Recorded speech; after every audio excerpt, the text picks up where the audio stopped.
আসসালামু আলাইকুম ওরহমতুল্লাহি ওবারাকাতুহ। সুপ্রিয় দিনী ভাই ও বোনেরা, আপনারা ইতিমধ্যে জানতে পেরেছেন ফেনী, নোয়াখালী এবং কুমিল্লার ঘুমতি অঞ্চল পুরাটাই বহিরাগত ঢলে প্লাবিত হয়ে একেবারেই ভেসে গেছে। এর মধ্যে সবচেয়ে বেশি ক্ষতিগ্রস্ত হয়েছে পরশুরাম ও ফুলগাজীতে। অঞ্চল পুরাটাই ভেসে গিয়েছে এবং ব্যাপকভাবে ক্ষতিগ্রস্ত হচ্ছে জানমালের।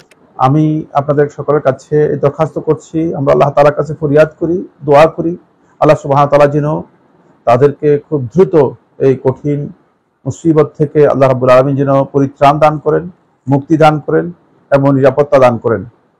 আর আপনাদের সকলের কাছে আমার উদাত্ত আহ্বান হচ্ছে, আসুন আমরা তাদেরকে সহযোগিতা করার জন্য তাদের পাশে দাঁড়াই, তাদেরকে উদ্ধার করার জন্য সর্বোচ্চ চেষ্টা করি এবং তাদেরকে ত্রাণ সহযোগিতা করি। ডিএস ইসলামিক সেন্টার পক্ষ থেকে ইতিমধ্যে ত্রাণ সহযোগিতা করার জন্য সিদ্ধান্ত গ্রহণ করেছে।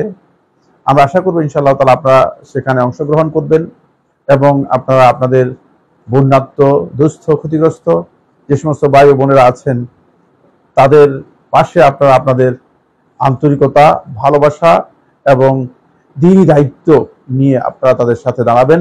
আল্লাহ সুবহানাহু ওয়া তাআলা আপনাদের সবাইকে তৌফিক দান করুন।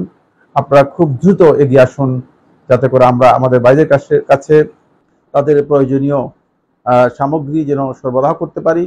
আল্লাহ তাআলার কাছে আমরা দোয়া করি, আল্লাহ সুবহানাহু ওয়া তাআলা আমাদের সবাইকে নিরাপদে রাখুন, সবাইকে সুস্থ ও ভালো রাখুন এবং যে সমস্ত বিপদ আপদ আছে সেগুলো থেকে আমাদের সবাইকে হেফাজত করুন। আসসালামু আলাইকুম ওয়া রাহমাতুল্লাহি ওয়া বারাকাতুহু।